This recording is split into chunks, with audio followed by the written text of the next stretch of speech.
Segunda de Samuel 24. La verdadera devoción a Dios exige sacrificio. Solo quien entrega lo valioso de su vida demuestra la sinceridad de su amor y su compromiso a Dios. Es, en otras palabras, lo que dijo David en el capítulo 24, versículo 24. Segunda de Samuel 24 dijo David: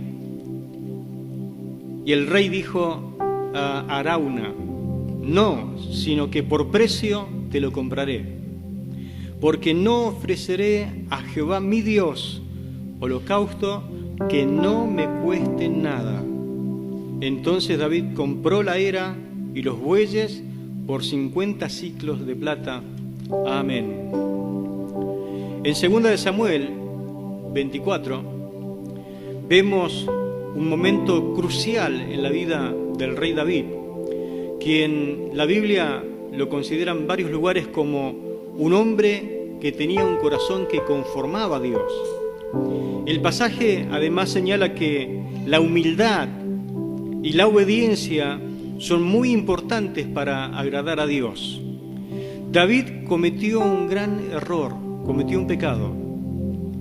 A lo largo de los libros históricos y de la historia de David, lo vemos a David pidiendo perdón a Dios por lo menos 7 veces. 7 veces David dice: he pecado. He pecado. No sé si alguna vez pudo reconocer y decir: he pecado. David era un hombre que tenía un corazón que lo conformaba a Dios. Y reconocer que uno peca o reconocer su pecado es uno de los principios que tiene que ver con agradar a Dios. Si todavía no lo ha hecho, hoy es un día propicio para hacerlo. He pecado contra Dios. He pecado. Dije 7 veces, ¿no? En esta ocasión, David dice: he pecado gravemente. He pecado gravemente.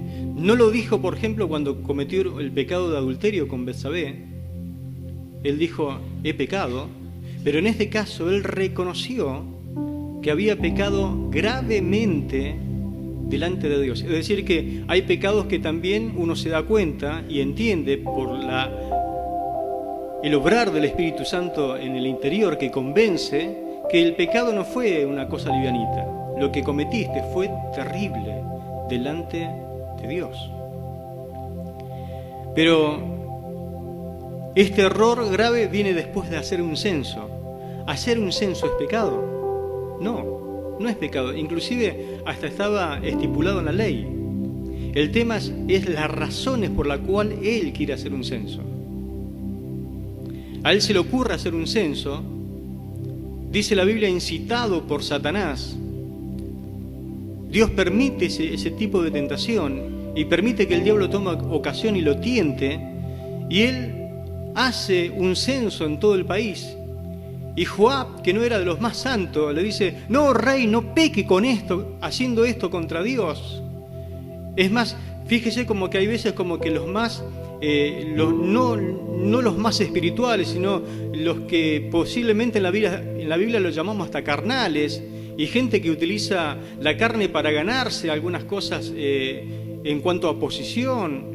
Le dice este hombre que no tenía mucho entendimiento, le dice: no peque, rey, haciendo esto contra Dios. Él se da cuenta y el rey no se da cuenta de lo que iba a hacer. Y establece un censo en todo el país. Él quería saber con cuánto ejército contaba para librar sus batallas. Y ese tipo de censo lo que está tratando de decir, en otras palabras, en sencillas palabras, a ver con cuánto cuento para hacer las guerras, porque tengo que mantener las fronteras, que los enemigos no penetren, y tengo que agrandar mi reino. Pero David en ese momento se olvida que todas las batallas que libró él fue ganada por causa del Señor. Es decir, que ese censo está estableciendo la falta de confianza en Dios. Por lo tanto, uno de los graves pecados ante Dios es la falta de confianza en Dios. Cuando usted tiene falta de confianza en Dios, está cometiendo un pecado muy grave ante Él. Es el pecado de incredulidad, ¿no? La falta de confianza en Dios. ¿Me va siguiendo? Dios le da tiempo, porque hay pecados y pecados. Los pecados que David cometió en la carne, por así decirlo, inmediatamente se solucionaron y Dios actuó rápido. Pero acá Dios le da a David 9 meses para que él deponga su actitud.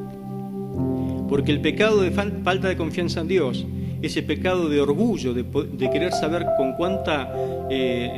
cuánto poder bélico contaba, es un pecado de orgullo. Un pecado que viene del espíritu de uno. Y usted sabe lo que dice la Biblia, ¿no? Al altivo, al orgulloso, Dios lo hace a un lado, lo mira de lejos. Con Dios no caminan los orgullosos, ni los vanidosos, ni los altivos, porque le hace recordar al diablo. El diablo fue un orgulloso, uno que se enalteció, que quiso ser más, inclusive que Dios, y Dios lo derribó, lo sacó de su lugar, perdió su lugar de privilegio. Pero 9 meses le dio Dios de oportunidad para que se arrepintiera. 9 meses mientras hacían el censo de norte a sur, de este a oeste, y que Joab, el general, inclusive evitó censar algunas tribus y algunas cosas la pasó por alto, diciendo como para que mi rey no peque gravemente. Pero cuando dice el versículo 10, después que hubo censado el pueblo, le pesó en su corazón y dijo David a Jehová: he pecado gravemente por haber hecho esto, mas ahora, oh Jehová, te ruego que quites el pecado de tu siervo, porque yo he hecho muy neciamente. Es interesante, ¿no? Que Dios ve el corazón arrepentido del rey, lo perdona, porque cuando uno le pide perdón a Dios, Dios lo perdona, pero él tiene que aceptar las consecuencias del pecado. Porque no se trata de que solamente existe el perdón. Acá también las consecuencias uno tiene que hacerse cargo. Y Dios envió al profeta Gad para darle 3 opciones de castigo. Y David elige confiar en Dios, en su arrepentimiento. David quiere acercarse a Dios de verdad y demostrar que él quiere agradarle, después haciendo una especie de sacrificio, un holocausto a Dios, una ofrenda quemada. Fíjese el versículo 11 al 13, notamos lo que el profeta le propone a Dios como castigo por causa del pecado, porque el pecado tiene un costo.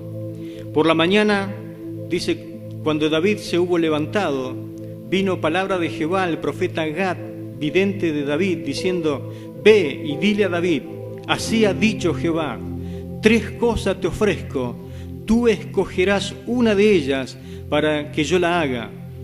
Vino pues Gad a David y se lo hizo saber y le dijo: ¿quieres que te vengan 7 años de hambre en tu tierra? ¿O que huya 3 meses delante de tus enemigos y que ellos te persigan? ¿O que 3 días haya peste en la tierra?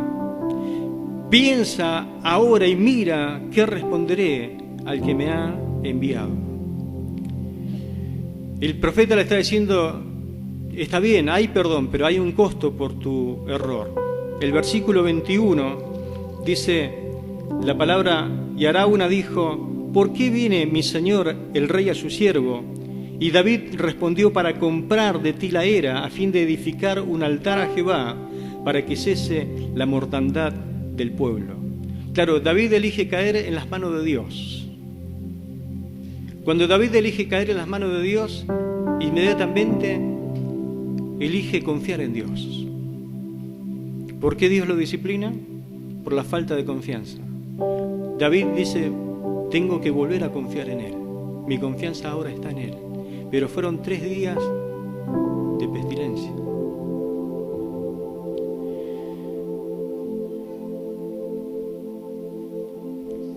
Él quiere ofrecer un sacrificio a Dios. lo más importante en esta historia es que David insiste en pagar un precio. Dice, no le voy a ofrecer a Dios algo que no me haya costado nada, por eso vengo a comprarte la era y todo lo que en ella hay. No acepta una ofrenda que no le cueste nada. Él compromete que va a hacer un sacrificio a Dios, pero que tenga un valor significativo, que le cueste algo. Mis hermanos, rendirnos por completo a Dios tiene un costo. Rendirse por completo a Dios tiene un costo. Y yo en esta noche quiero hablar del costo de una vida que agrada a Dios.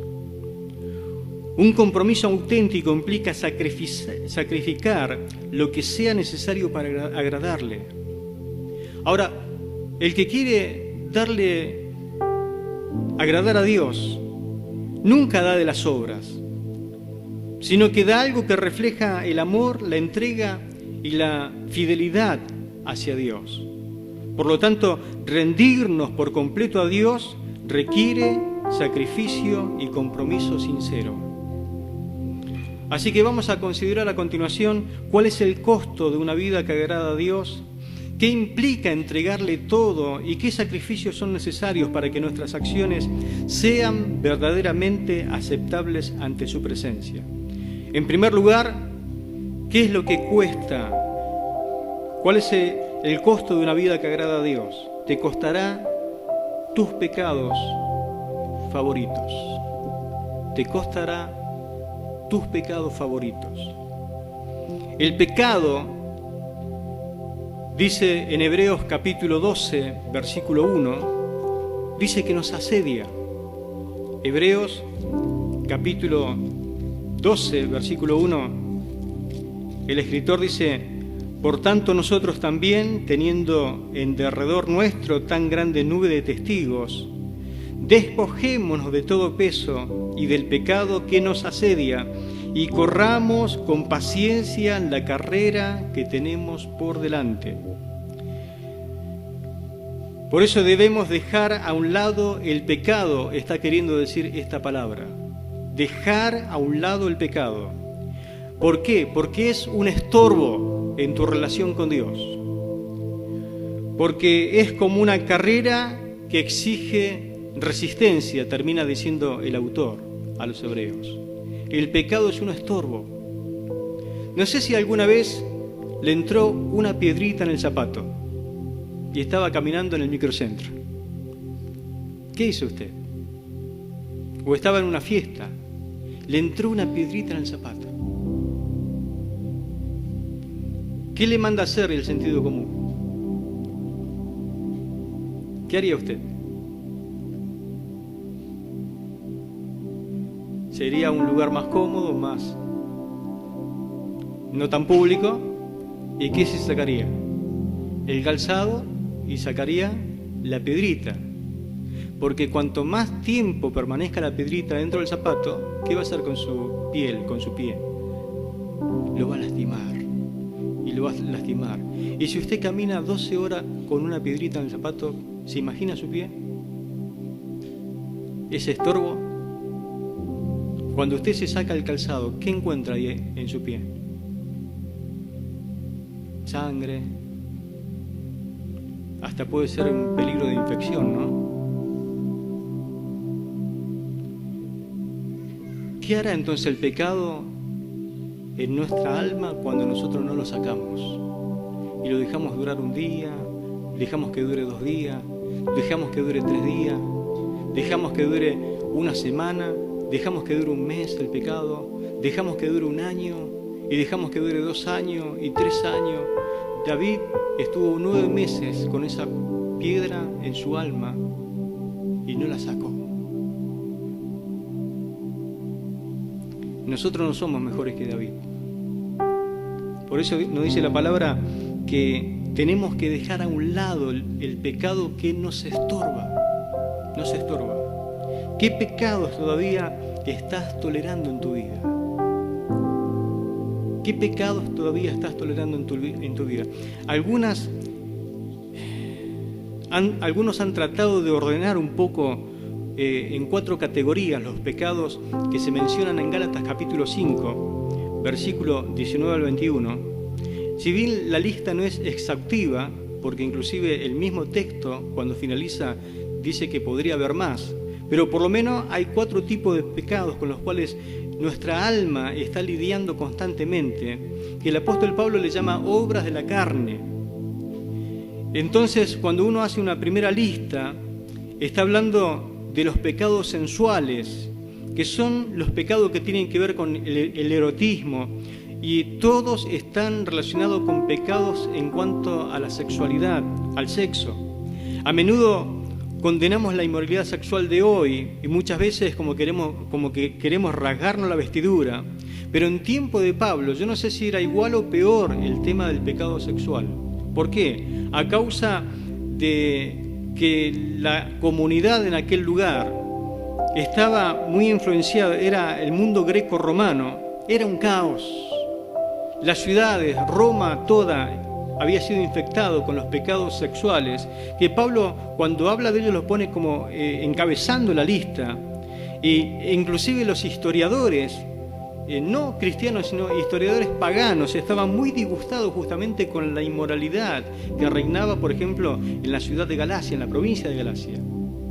Y Pablo dice que los pecados que tienen que ver con la parte sexual que deberíamos dejar a un lado son el adulterio, que está metido dentro de la sociedad en todas las formas y maneras, la fornicación, que es el pecado cometido, es decir, el sexo fuera del matrimonio, la inmundicia, la laxivia, que tiene que ver con pecados de la homosexualidad, del lesbianismo y el tener relaciones sexuales con otras cosas que no son el ser humano, y la laxivia, que tiene que ver con los pecados que constantemente uno está maquinando y que el enemigo trata, y la carne, de alimentarse por todos los medios habidos y por haber en este tiempo. Una de esas cosas es el celular que tenés. Entonces, Pablo dice que manifiestas son las obras de la carne, que son adulterio, fornicación, inmundicia, lascivia, y después pone en categoría los pecados religiosos. ¿Por qué? Porque no solamente es trágico no adorar a Dios, es decir, adorar al Dios equivocado, sino también es muy trágico y terriblemente malo buscar poder en lugares equivocados. Por eso habla de idolatría y hechicería. La idolatría y la hechicería. Adorar a dioses equivocados y buscar poder espiritual en lugares equivocados. Después habla de los pecados interpersonales. Dios presta mucha atención a cómo tratamos a los demás. Estos pecados muestran nuestras acciones, nuestras actitudes hacia las personas, porque eso es lo que refleja nuestro corazón y cuánto respetamos a aquellos que también fueron creados a imagen de Dios, que son nuestros seres queridos, nuestros hermanos, el prójimo. Y habla de enemistades, pleitos, celos, iras, contiendas, disensiones, herejías, envidias, homicidios. ¿Con cuál de todos estos pecados todavía seguís lidiando en tu alma, en tu corazón? Y después habla de los pecados sociales. ¿Por qué? Porque el hombre no solamente se complace en pecar, también quiere compartir su pecado. El que fuma no quiere fumar solo, quiere también que fumes con él. ¿Y no viste cómo se enoja cuando lo rechazás? El que toma también no quiere hacerlo solo, también es como que quiere obligarte a hacerlo. Los que caen en los pecados y en los vicios quieren obligarte que también comparta con ellos. Y si no lo haces, se enojan. Pero también es una clase de pecado, el pecado social, que a menudo se cometen en compañía de otras personas. El apóstol Pablo habla de borracheras y habla de orgías. Y agrega a la lista cosas semejantes a estas. Por eso la lista no es exhaustiva. Acá faltan un montón de pecados. Pero por lo menos el apóstol Pablo abre un poco el pantallazo de qué es lo que todavía te quiere mantener en esclavitud, que es aquello que te estorba en tu alma. Que Dios te abra el entendimiento y te haga entender que todas estas cosas te mantienen esclavos. Cuando recurrentemente tenés que ir de vuelta a eso y tenés que volver a eso y volver nuevamente, es una especie de esclavitud que te tiene ahí sometido. Y eso lo que hace es que el Espíritu Santo se entristezca en tu interior. Cuando uno comete todo este tipo de pecado y es víctima, preso del pecado, dice Efesios 4:30 que nosotros entristecemos al Espíritu Santo, con el cual un día fuimos sellados para el día de la redención. Dice una versión que es la Nueva Traducción Viviente: no entristezcan al Espíritu Santo de Dios con la forma en que viven.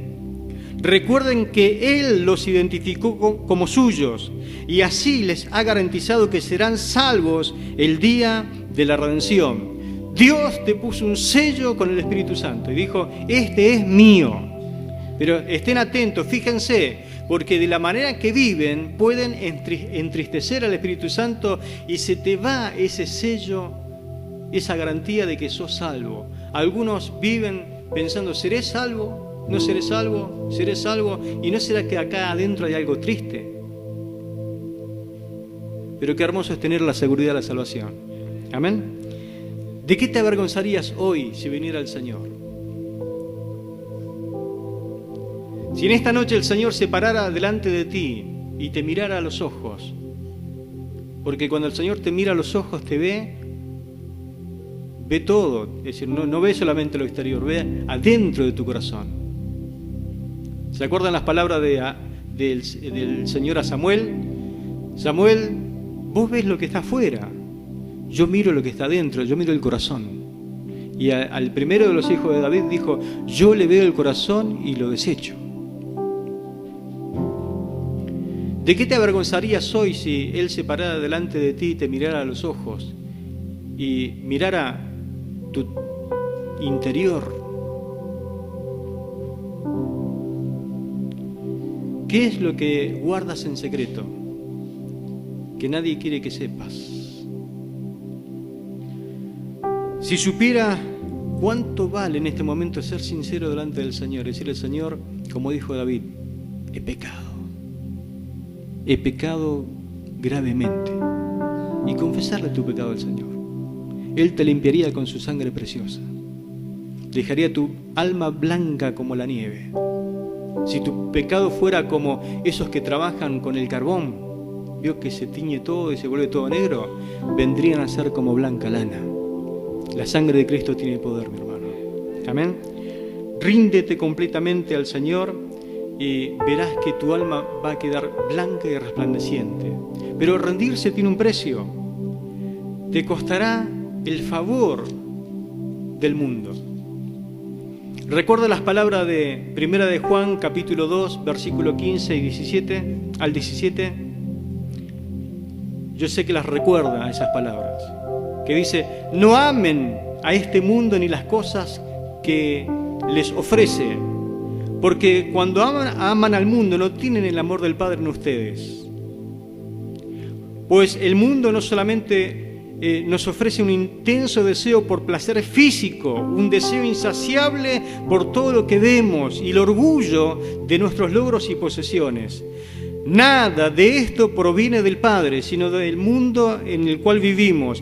Y el mundo pasa y sus deseos, pero el que hace la voluntad de Dios permanece para siempre. Amén. Gloria a Dios. Nosotros tenemos que entender esto. ¿Querés agradar al Señor? Te va a costar el mundo, el placer del mundo, lo que el mundo te ofrece. ¿Por qué? Porque dice la Biblia que el que ama al mundo permanece en tinieblas, está en tinieblas.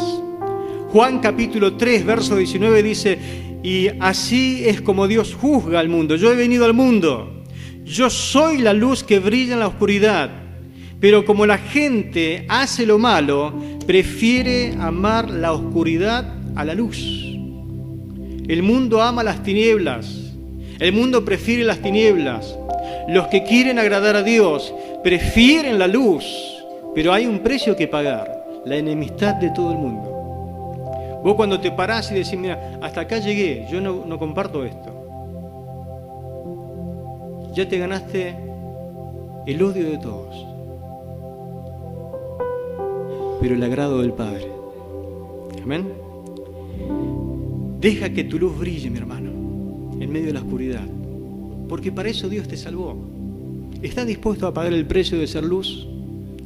Dice Mateo 5:16, del mismo modo procuren ustedes que su luz brille delante de la gente, para que viendo el bien que ustedes hacen, todos alaben al Padre que está en los cielos. Gloria a Dios. Qué hermoso que la gente pueda hablar de ti y pueda decir, pero Él no es como nosotros. No es como nosotros. Yo puedo dar testimonio de que trabajar en un frigorífico, por ejemplo, es un ambiente muy cargado de pecado. Sobre todo cuando yo trabajaba, no sé cómo será ahora, pero por lo menos yo más o menos identifiqué, el 98% de la gente era desviada. Y no hay más pecador que un desviado, porque se burla de las cosas de Dios. Y sabe dónde tocarte para que te duela. Y en esos ambientes era terrible, el ambiente espeso de pecado. Después me enteré cómo me llamaban a mí, porque cuando yo entro a trabajar al frigorífico, no me presento como un creyente, ni como un cristiano, yo dije, yo soy pastor. Entonces, si yo digo que soy pastor, ¿cómo tengo que comportarme? Como un pastor. Entonces, me puse el escudo por la duda, para que inclusive todos me cuiden, porque cuando vos decís que soy pastor, no podés decir esto, no podés comer lo otro, no podés hacerla. Entonces, me cuidé siempre. Gracias a Dios que ¿sabe cómo me llamaban? El Santo. El Santo. Y gracias por ese, para mí era un halago que me digan Santo y no me digan otra cosa, ¿no? Amén. Gloria a Dios, que la luz brille, que el mundo dé testimonio de que soy diferente y que te digan, pero usted es diferente al otro cristiano. Amén. Amén. Porque los otros pueden comer carne, pueden decir malas palabras, pueden portarse imprudentemente, pero yo prefiero agradar a Dios aunque cueste un gran precio. Amén. Gloria al nombre del Señor. Traerá el rechazo del mundo, pero algunos abrirán los ojos y serán iluminados en su oscuridad. Tanto Jesús como sus seguidores seremos rechazados. Cuando usted mantiene una postura diferente a la forma de reaccionar y a la actitud que tiene la gente del mundo, usted será rechazado. Ármese de ese pensamiento. No crea que todos son palmadas en la espalda y lo van a felicitar. Muchas veces será rechazado. Y si es rechazado es porque usted está caminando con Cristo y le está agradando al Señor. Amén. Dice Juan 15:19, si ustedes fueran del mundo, la gente del mundo los amaría, como ama a los suyos, pero yo los escogí a ustedes entre los que son del mundo y por eso el mundo los odia, porque ya no son del mundo. Acuérdense de esto que les dije, ningún servidor es más que su Señor.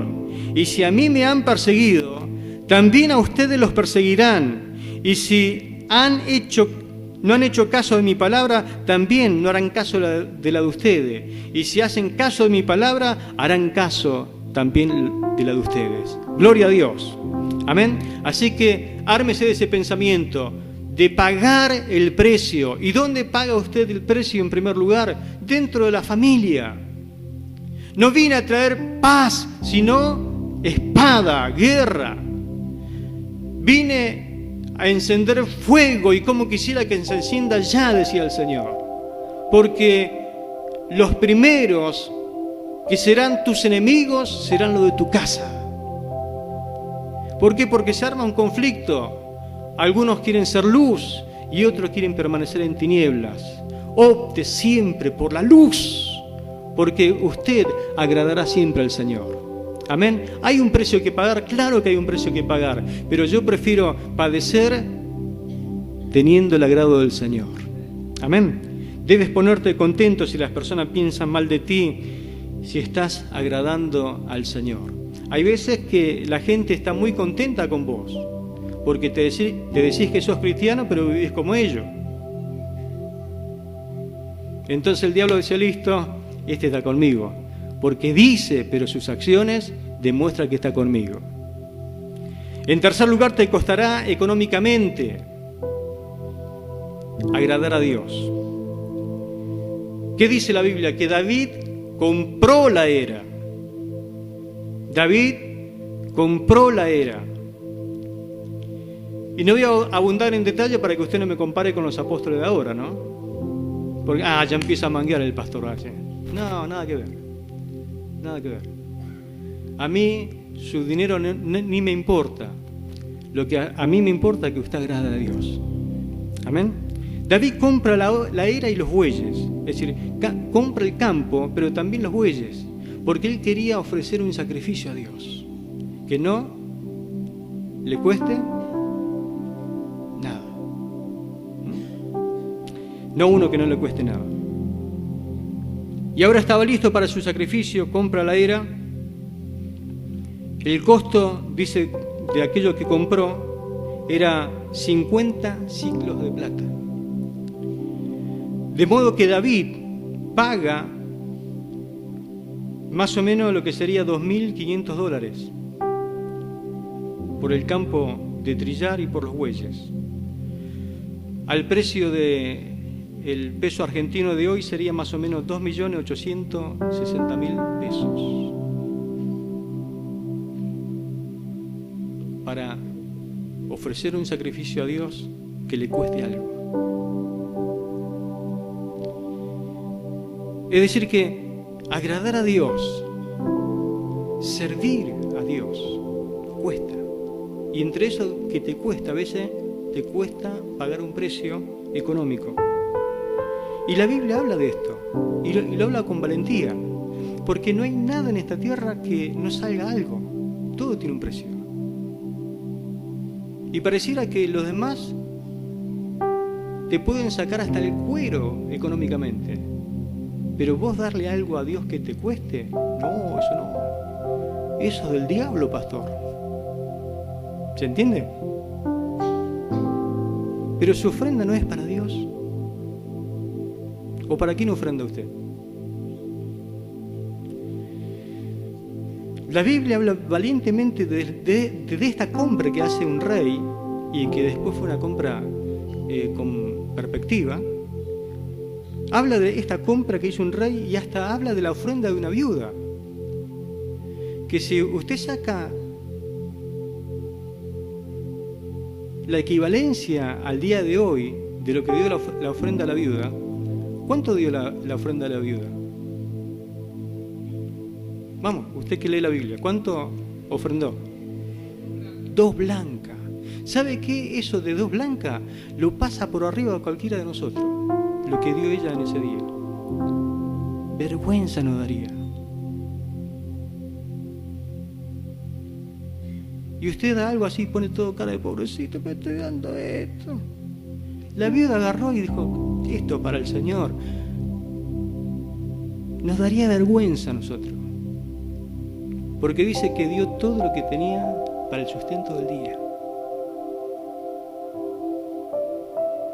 La dejo ahí. Conocemos muy poco nosotros de sacrificios económicos para Cristo y su obra. Muy poco. Muchos no avanzan en su servicio a Dios, agradándole, porque los frena la parte económica. Y no se dan cuenta ustedes que si Dios lo llamó, Dios lo respalda también económicamente. El que te envía te respalda. Jamás uno de los suyos, un llamado, va a dejar que esté un día sin comer o que merezca lo que es suyo, porque el obrero es digno de su salario. ¿Se entiende? ¿Cuánto dinero daría usted a Cristo si en realidad fuera el Señor de su vida? ¿Lo repito? ¿Se entendió? ¿Cuánto dinero usted daría al Señor si realmente Él fuera el Señor de su vida? ¿Qué significa ser el Señor de su vida? Él en esta noche viene y te dice, yo soy tu Señor. ¿Qué te está diciendo? Soy tu dueño. Todo lo que tenés es mío. ¿Qué le vas a decir? ¿Sí, Señor? ¿O no? Pará. ¿Cómo que todo? Sí. Todo, sí, todo lo que vos tenés es mío. ¿Mi casa es tuya? Sí. Tu casa es mía. Y yo puedo disponer de tu casa cuando tú quieras, cuando yo quiera, porque es mía, porque soy tu Señor. ¿Se da cuenta cuando uno le dice Señor al Señor que le está diciendo? Bueno, tu auto es mío. ¿Cómo? Sí, tu auto es mío porque yo soy tu Señor. Me dijiste que yo era tu Señor, soy tu dueño. ¿Puedo disponer de tu auto cuando quiera y utilizarlo de la forma que quiera?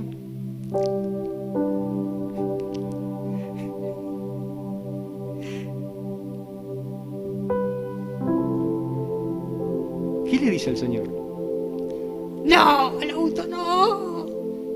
Te doy a mi esposa, Señor, pero el auto no. Mi esposa sí es tuya, llévatela, haz lo que quiera, pero el auto no, Señor. Ah, ¿tenés esposa? Sí, bueno, tu esposa también es mía. Pero, ¿y me la puedo llevar cuando quieras? Tus hijos también. Ah, ¿tenés hijos? Sí, tus hijos son míos. ¿Sabías que tus hijos son míos? Sí. Todo es de Él. Todo es de Él. Por eso, si Él fuera el Señor de tu vida y Él quiere disponer de algo, ¿lo podría hacer? No conteste tan rápido,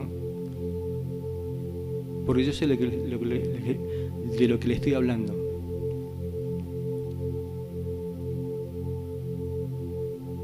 Tengo la autoridad para hablar. Que cuando Él nos pide algo y uno está dispuesto a decirle amén, le agradamos a Él. Y hay veces que no vamos a entender por qué nos pide eso. Pero Él es el Señor. Y en algún momento nos deja entender por qué Él nos pide eso. Mire, yo una vuelta vendí el auto para comprarme un auto mejor. Me lo compró el mecánico ese. ¿Cuánto vende el auto? 7.000, le digo, un Sender. Estaba mejor que el que tengo ahora. 7.000 dice, pero te lo compro 10.000. Bueno. ¿En serio? Sí, yo sé lo que este auto es. Motor Audi. Y hablé con mi esposa, mira el mecánico, bueno, firmamos el boleto, lo transferimos ahí nomás. Y teníamos el dinero para... Y me acuerdo del sacrificio que estábamos haciendo porque nos hacíamos la casa paralelo con el templo. Y teníamos edificado el templo que tiene capacidad para entrar 68 personas sentadas en un culto y después 68 más en el segundo culto, ¿se acuerdan? Y la gente venía y era muy fiel, muy fiel. Me acuerdo que venían los hermanos mayores muy abrigados porque teníamos el templo y no teníamos techo. Muchos de ustedes ni existían espiritualmente. Y veníamos y cantábamos, nos gozábamos. Los chiquitos venían, cantaban al Señor. Muchos de ustedes eran solteros, se casaron. Y el Señor habló a mi corazón y me dijo, ese dinero quiero que lo uses para hacer el techo. Y yo le digo, ¿cómo le digo a mi esposa? Digo, porque las mujeres son bravas. Y el Señor le puso en el corazón a mi esposa de que ese dinero lo usemos para el techo. Y dice, ¿cómo le digo yo a mi esposo si es terrible el tema del dinero? No es que soy tacaño, lo cuido. Y estábamos en ese dilema, le digo, mira, necesito que hablemos de algo. Y yo también necesito que hablemos. Nos juntamos ahí en el living, hablamos, y justamente Dios puso, porque el que pone el sentir en el corazón es Dios, no el que te está pegando el mangazo de acá arriba. Dios es el que pone en tu corazón el deseo de hacer, el querer como el hacer. Y Dios sabe cuál era la intención nuestra en nuestro corazón. Jamás lo hicimos con otro sentir que el de demostrarle a Dios que le agradamos, que queremos agradarle, que Él es todo para nosotros. No importa lo que haya que dar, lo damos con amor y sin querer nada a cambio.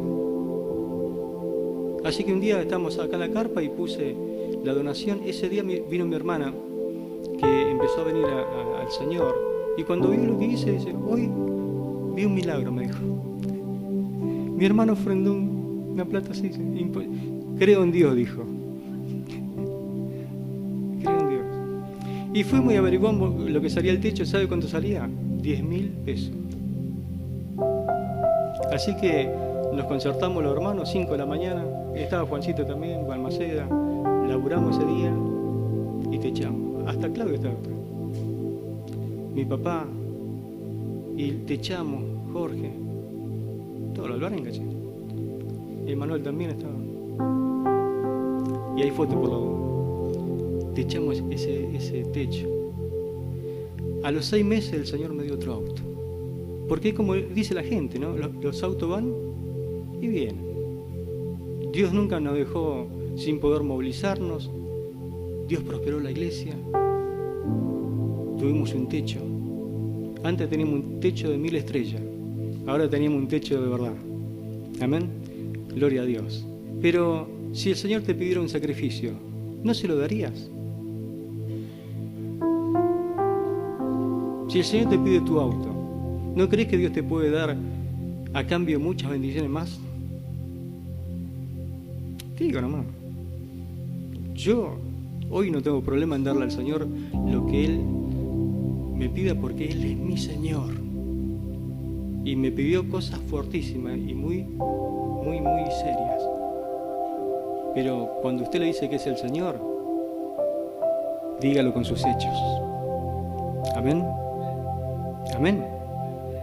Gloria a Dios. ¿Qué tal si te dice: te necesito de ahora en más para que me sirvas? Por eso lo que te cuesta es el primer lugar en tu corazón. Él quiere el primer lugar, sentarse acá en el trono. Por eso la diferencia de salvación y rendición es terrible. La salvación es un don gratuito. Uno recibe a Cristo como Salvador. Dice la palabra que Él nos salvó por gracia, pero que la salvación es por fe. No tenemos que hacer ningún sacrificio, creer solamente, recibirlo en el corazón. Pero cuando hablamos de discipulado, de rendición, el precio es costoso. Dice Lucas 9, entonces dijo a la multitud: si alguno de ustedes quiere ser mi seguidor, tiene que abandonar su propia manera de vivir, tomar su cruz cada día y seguirme. Si tratas de aferrarte a la vida, la perderás, pero si entregas tu vida por mi causa, la salvarás. Y el verso 27 del capítulo 14 dice: además, si no cargas tu propia cruz y me sigues, no puedes ser mi discípulo. Es decir que una cosa es ser salvo, otra cosa es querer rendirnos completamente a su soberanía, al discipulado que habla el Señor. Busquen primeramente el reino de Dios y su justicia. Todo lo demás será añadido. El Señor le dará a su tiempo todo lo que ustedes necesiten. Gloria al Señor. Escuche las palabras de esta persona totalmente entregada a hacer la voluntad de Dios, cueste lo que cueste. Mateo 26:39 dice: Jesús se alejó un poco de ellos, se arrodilló hasta tocar el suelo con la frente y oró a Dios. Escuche: Padre, deseo que me libre de este sufrimiento. ¿Quién está hablando? Padre, deseo que me libres de este sufrimiento, pero que no sea lo que yo quiera, sino lo que tú quieres. una persona totalmente rendida al Señor. Permíteme hacerte la última pregunta. ¿Has estado ofreciendo a Dios algo que no te cuesta nada?